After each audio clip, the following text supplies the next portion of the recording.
तो साथियों स्वागत करते हैं आईएएस बिजनेस वॉरियर्स में। जैसे कि पता है कि पीआरटी 1 to 5 के अभी हाल ही में आंसर की कुछ देर पहले 3-4 घंटे पहले जारी हुए हैं। उसके बाद से आंसर की जारी होने के बाद से आपके लगभग 6 क्वेश्चंस के आपके आंसर परिवर्तित हुए और एक प्रश्न के आपके आंसर डिलीट हुए। डिलीट प्रश्न के कारण क्या होगा, 119 नंबर में आपका कट ऑफ बनने वाला है। पहली बात, 1 मार्क्स माइनस होगा और जहां तक कि मुझे पता है अपनी जानकारी के हिसाब से मैं बता रहा हूँ। दूसरी बात यह है कि आपके जो प्रश्न परिवर्तित हुए हैं, उस प्रश्न परिवर्तित होने के कारण मैं एक बार लाइव भी आया था अभी, तो सारे बच्चे जुड़े भी होंगे। अगर मैं वहां पर मैं सोच रहा था कि स्क्रीनशॉट मुझे ले लेना चाहिए था, क्योंकि शायद वो लाइव में जो लोग नहीं होंगे उनको यकीन नहीं होगा, तो इसीलिए मैं स्क्रीनशॉट मुझे लेना चाहिए था, लेकिन मैंने स्क्रीनशॉट उस समय लिया नहीं। मतलब कि उस लाइव में बहुत सारे लोगों के बहुत सारे मार्क्स कम हुए हैं, तो सारे मुद्दों पर बात करेंगे। और ये जो कट ऑफ होगा, जिनको देखना होगा देख सकते हैं, नहीं देखना हो कोई बात नहीं भाई, आपका जा सकते हैं आप। और ये अंतिम वीडियो होगा पीआरटी कट ऑफ को लेके, और यही आपका फाइनल कट ऑफ है। और इतना मार्क्स है तो आप एकदम रेडी रहिए डॉक्यूमेंट के लिए, आपका रिजल्ट हो रहा है। और ये मेरा अंतिम यही कट ऑफ का वीडियो है पीआरटी का, और यही पे हमारा समाप्त होता है, क्योंकि फाइनल आंसर के आने के बाद से सब कुछ खत्म हो जाता है। उसके बाद से कोई परिवर्तित होने की कोई चांसेस नहीं है। तो जो लोग नए होंगे चैनल को सब्सक्राइब करेगा, और पुराने लोग अधिक से अधिक वीडियो को शेयर करिएगा, और उसमें आप कमेंट करके बताइएगा कि आपके कितने मार्क्स आ रहे हैं विद कैटेगरी। मैं आपका अलग से रिप्लाई कर दूंगा, लेकिन कैटेगरी के साथ हर चीज बताना पड़ेगा, मेल है फीमेल है हर चीज बताइएगा। अधूरी जानकारी का मैं रिप्लाई नहीं करूंगा। चलिए सेशन को स्टार्ट करते हैं और देखते हैं कुछ मुद्दों पे हम लोग पहले बात करते हैं। जैसे कि बहुत सारे बच्चे मेरे साथ जुड़े हुए थे, और मैं 9:45 में जब लाइव आया था, तो उस लाइव में लगभग मेरे से लगभग लास्टली 500 स्टूडेंट, 450 से लेकर 500 स्टूडेंट जुड़े हुए थे। और मैंने बस उन लोगों से यही कमेंट कराया कि सब लोग हमको कमेंट करके बताइए कि आपके मार्क्स कितने घटे हैं। ठीक है, तो बढ़ने वाले लगभग एकदम ना के बराबर स्टूडेंट मिले, और सारे लोग घटने वाले। तो कोई ये चीज नहीं देख रहा है कि रिजल्ट जो होगा 120 पे बन रहा है आपका, नहीं बल्कि 119 पे बन रहा है। टोटल मार्क्स क्या है आपके 119 हो गए। तो अगर आपके 61 आ रहे हैं तो आपके लिए 62 नंबर है, क्योंकि आपका रिजल्ट पहले 120 में बन रहा था ना, अब 119 पे बनेगा, तो 62 आपके लिए। तो अगर नंबर थोड़े से कम हुए तो घबराना नहीं है। और एक लोगों के साथ नहीं हुआ है, अरे भाई कंपटीशन में जितने लोग हैं सबके साथ सेम परिवर्तन हुआ है। अच्छा मानिए कि सबको, किसी का 70 आ रहा था, किसी का 60 आ रहा था, किसी का 50 आ रहा था, सबको मैं कहूँ कि 3-3 रुपया में सबको 3-3 नंबर दे दो, कोई फर्क पड़ेगा? बिल्कुल नहीं फर्क पड़ेगा। यानी कि बराबर बढ़ने और घटने से कोई फर्क नहीं पड़ता, तो आपको घबराने की जरूरत नहीं है। कम हुआ है तो सबका कम हो, ओवरऑल कटअप पे फर्क पड़ेगा इसका।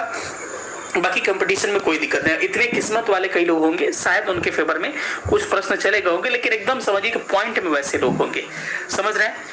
और जरूरी नहीं कि वैसे लोग का नंबर ज्यादा ही होगा पहले से, ऐसा हो सकता है उनका इतना कम होगा कि उसका कोई फायदा उनको मिलने वाला नहीं है। नहीं तो एक आध लोग ऐसे भी होंगे जिनको उनका फायदा मिल सकता है।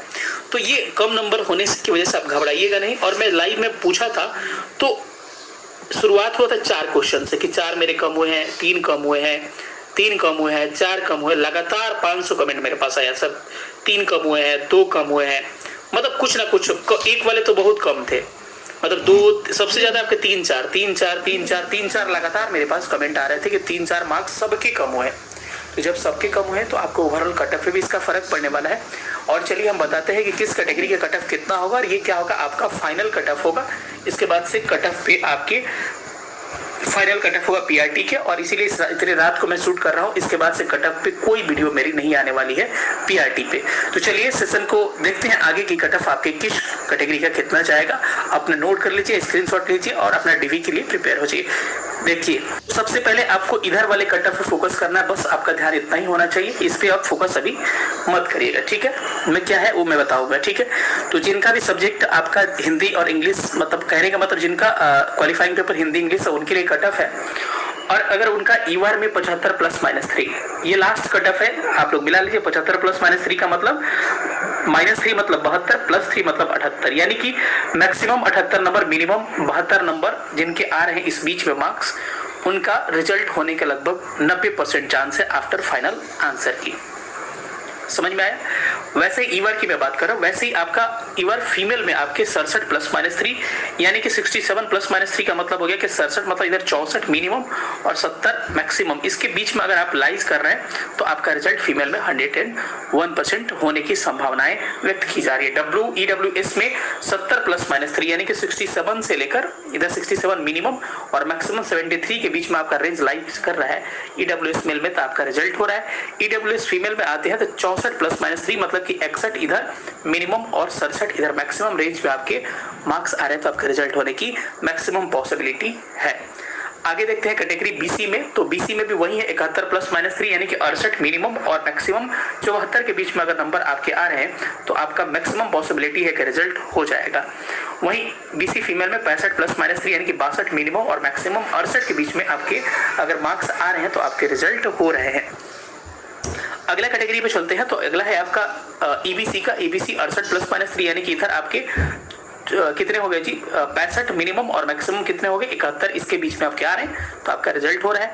वही फीमेल की बात किया जाए तो 63 +-3 यानी 60 से लेकर लगभग 66 के बीच में है, तो EBC फीमेल का रिजल्ट आपका हो रहा है। DV प्रिपेयर कर लीजिए। SC में आपके 60 +-3 यानी कि 57 से लेकर 63 का रेंज अगर आ रहा है तो आपका यहाँ रिजल्ट हो रहा है। वही फीमेल में SC में आपके 54 से यानी 51 से लेकर 57 के बीच में आपके मार्क्स आ रहे हैं, इस हिसाब से +-3 तो आपके रिजल्ट हो रहे हैं। ST में आपके 54 +-3 यानी 51 से लेकर 57 का रेंज हो सकता है जिसमें आपका रिजल्ट हो सकता है। ST फीमेल में 45 +-3 यानी 42 से लेकर 48 के बीच में आपके मार्क्स हैं तो आपके रिजल्ट हो रहे हैं। बाकी कुछ और कैटेगरीज नीचे हैं जिसको मैक्सिमम लोग नहीं बताते, इसको भी मैं बता दूं। डिसेबल में आप आइएगा तो डिसेबल 6 वाले में एक 50 +-3 यानी कि वही 50 के इर्द गिर्द रहिएगा तो रिजल्ट हो जाएगा। DD वाले में 39 से 42, डिसेबल OH वाले में लगभग 60 और MD वाले में आपके 40 से 43 और फ्रीडम फाइटर लगभग 60 के आसपास 57 से 63 के बीच में आपका रिजल्ट हो जाएगा। तो ये रहा किसका, हिंदी और इंग्लिश इनका सब्जेक्ट है उनके लिए। एक उर्दू वाले मेरे भाई हैं उनका एक अलग है, इनको मैं अलग से एक बार बता देता हूँ उर्दू का भी कट ऑफ आपका कितना जा सकता है। सबसे पहले मैं बात करता हूँ उर्दू में। उर्दू मेल में आपका ईवार में अगर है, मेल तो नहीं ईवार कहेंगे सीधे उसको, तो अगर 60 से लेकर इधर 66 का रेंज है यानी 63 +-3 तो आपका रिजल्ट हो रहा है। फीमेल में अगर ईवार में है तो 47 +-3 यानी कि 44 से 50 का रेंज हो सकता है। अगर वही बात करें आपका BC का और BC का, तो BC का 55 +-3 यानी कि इधर रेंज 52 का उधर रेंज 58 का तो आपका रिजल्ट हो रहा है। और इधर BC फीमेल का 45 +-3 यानी कि 42 से लेकर 48 का रेंज है तो आपके रिजल्ट हो रहे हैं। आगे थोड़ा सा बढ़ते हैं तो आपको BC के बाद से हम लोग आते हैं EBC में। तो EBC में मेल में आपके 58 +-3 यानी कि इधर आपके 55 से लेकर 61 के बीच में आपका रेंज है तो रिजल्ट हो रहा है। वहीं EBC फीमेल में आपके 48 से +-3 यानी कि 45 से आपके कितने रेंज होंगे, लगभग 45 से 51 रेंज होंगे तो आपका रिजल्ट हो रहा है। SC कैटेगरी की बात किया जाए तो SC में अगर आपके 45 +-3 मेल है यानी कि 42 से लेकर कितना रेंज हो गया 42 से 48 के बीच में आ रहा है तो आपका रिजल्ट हो रहा है। वही फीमेल है तो 39 से 42 यानी क्वालिफाइंग मार्क्स पे आपके रिजल्ट हो जाएंगे। अगर ST कैटेगरी से है तो 45 +-3 यानी कि 42 से लगभग 48 का रेंज होगा तो आपका रिजल्ट हो जाएगा। और इसमें फीमेल अगर है तो आपका क्वालिफाइंग मार्क्स पे रिजल्ट हो जाएगा। टेंशन बिल्कुल नहीं लेना है, जिनके मार्क्स कम आ रहे हैं अभी भी मौका है कि एक बात मेरा गांठ बांध कर रख लीजिए, बिना NCERT का आपका कल्याण नहीं होगा। समय को बिना जाया किए जो लोग भी आपको लग रहा है कम मार्क्स पे है तो NCERT स्टार्ट कर दीजिए।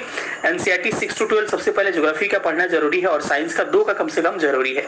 अपने यूट्यूब चैनल पर 6 to 12 ज्योग्राफी में शुरू कर दिया हूँ, 6 क्लास के 4 चैप्टर में कंप्लीट कर चुका हूँ। इसका प्लेलिस्ट बना हुआ है, कहिएगा तो डिस्क्रिप्शन में एक लिंक डाल दूंगा, आप वहां से भी देख सकते हैं। और साइंस का NCERT में शुरू करने वाला हूँ, तो TRE4 में अच्छे मार्क्स आपको करने हैं तो चैनल को सब्सक्राइब भी कर लीजिएगा और इन सारे सेशन को आप देख लीजिएगा, आपके बहुत अच्छे मार्क्स आएंगे। बिना NCERT का नहीं होंगे, मैं अच्छे से सारा कंसेप्ट क्लियर करूंगा, आप खुद से सेल्फ स्टडी एक बार कर लीजिएगा, एकदम कंसेप्ट तगड़ा हो जाएगा। मिलेंगे अगले सेशन में, तब तक अपना ख्याल रखिए। सेशन देखने के लिए बहुत बहुत धन्यवाद और सब लोग अपना